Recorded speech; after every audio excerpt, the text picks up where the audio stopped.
नमस्कार बंधुरा संगीतास रेसिपि भिडियोते सबाइके स्वागत। आमार आजकेर रेसिपि हलो दई बड़ा। आमी दई बड़ाटा घरे किभाबे बानाबो सेटाई शेयर करब आपनादेर संगे। ताहले चलुन बंधुरा देखे नेওয়া যাক आमार आजकेर दई बड़ार रेसिपिटा। आशा करी भालो लागबे भिडियोटा। सम्पूर्ण भिडियोटा देखार अनुरोध रइलो सबाइके। दई बड़ा बानाনোর জন্য দেখুন এখানে আমি 150 গ্রাম বিউলির ডাল নিয়েছি। ডালটাকে সারা রাত ভিজিয়ে রেখেছিলাম। তারপরে ডালটাকে আমি খুব ভালো করে জল দিয়ে ধুয়ে পরিষ্কার করে নিয়েছি। এখন আমি জারে দিয়ে ভালো করে বেটে নেব, খুব মিহি করে পেস্ট করে নেব। দেখুন অল্প একটু জল দিয়েছি, জল কিন্তু বেশি দিতে যাবেন না। ডালটা পেস্ট করার সময় অল্প করে একটু জল দিতে হবে, না হলে কিন্তু বড়াগুলো ভালো হবে না। ডালটাকে খুব ভালো করে বেটে নিয়েছি দেখুন। এখন ডালটা আমি নামিয়ে নিচ্ছি একটা বাটির মধ্যে।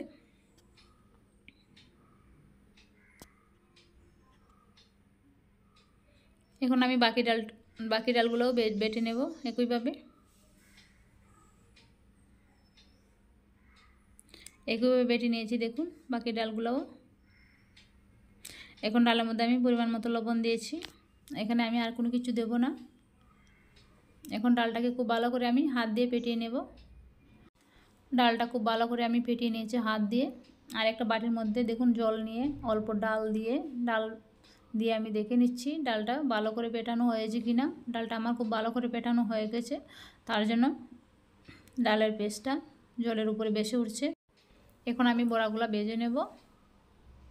তার জন্য কড়াই বসিয়ে দিয়ে তেল গরম করার জন্য বসিয়ে দিয়েছি।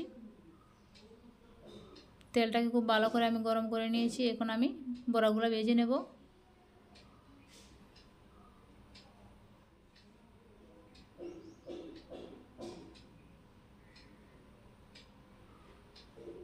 দেখুন বড়াগুলো আমি দিয়ে দিয়েছি।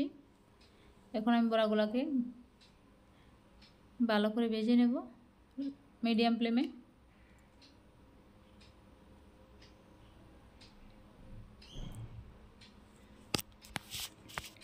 দেখুন বড়াগুলো আমি উল্টে পাল্টে ভেজে নিচ্ছি।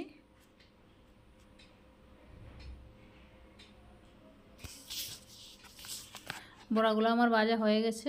এখন আমি বড়াগুলো নামিয়ে নেব তেল জড়িয়ে ভালো করে। বড়াগুলো আমার ভাজা হয়ে গেছে। এখন আমি তেল থেকে উঠিয়ে নিয়েছি। দেখুন সবগুলো বড়া আমি ভেজে নিয়েছি। এখন আমি তেঁতুলের চাটনিটা বানিয়ে নেব। তার জন্য দেখুন একটা ফ্রাই প্যানে বসিয়ে দিয়েছি কিছুটা জল গরম হওয়ার জন্য, আর দিয়ে দিয়েছি কিছুটা তেঁতুলটাকে খুব ভালো করে আমি সেদ্ধ করে নিয়েছি তাড়াতাড়ি হওয়ার জন্য। তার জন্য আমি গরম জলে দিয়েছি।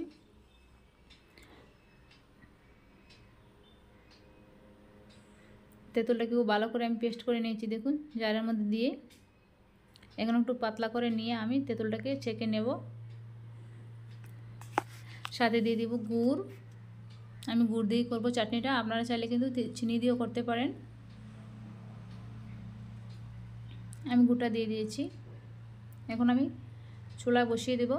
চুলা বসিয়ে দিয়েছি। এখন আমি জাল করে নেব খুব ভালো করে, জাল করে ঘন করে নেব।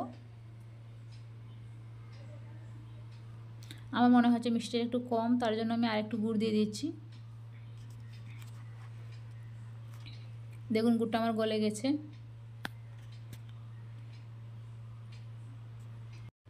এখন চাটনির মধ্যে কিছু উপকরণ দিয়ে দেব। শুকনো লঙ্কার গুঁড়ো 1 চামচ আর অল্প একটু ভাজা জিরের গুঁড়ো। এবার খুব ভালো করে মিশিয়ে নিয়েছি চাটনির সঙ্গে। আর দিয়ে দিচ্ছি 1 টেবিল চামচের মতো ভিনিগার।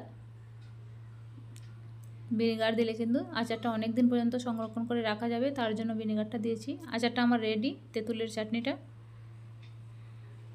এখন আমি একটা সবুজ চাটনি বানিয়ে নেব। তার জন্য ধনিয়া পাতা নিয়েছি কিছুটা, কাঁচা লঙ্কা দিয়েছি সাথে, আর অল্প একটু আদার টুকরা, আর দিয়েছি বিট লবণ, অল্প একটু গোটা জিরে, হাফ লেবুর রস,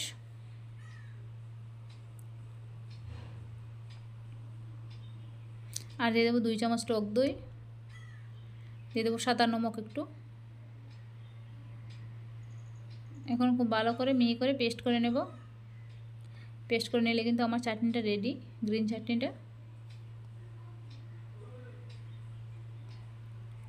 এদিকে আমার তেঁতুলের চাটনিটাও রেডি।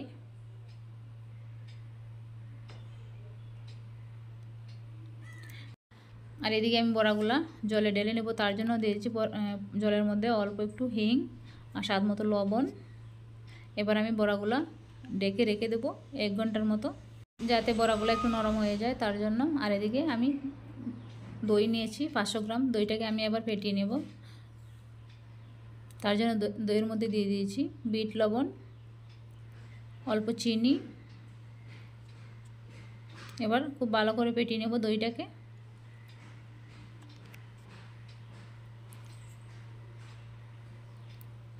দইটাকে দেখুন খুব ভালো করে আমি ফেটিয়ে নিয়েছি।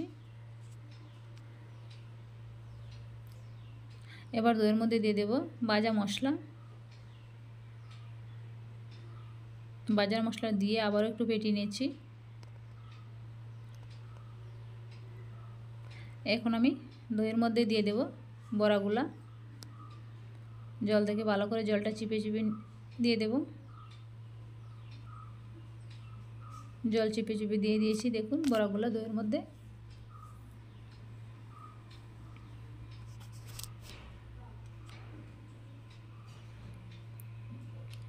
এখন আপনাদের পরিবেশন করে দেখাচ্ছি দই বড়াগুলো।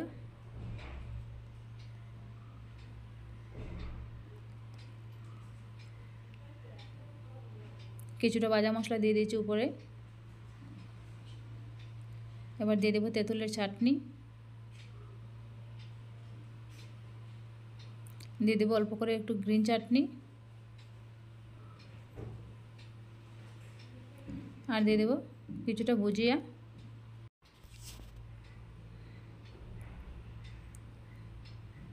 এখন একটা দই বড়া কেটে দেখাচ্ছি আপনাদের কতটা সফট হয়েছে, দেখুন। খেতে কিন্তু দুর্দান্ত হয়েছিল বন্ধুরা, এইভাবে অবশ্যই বানিয়ে নিতে পারেন।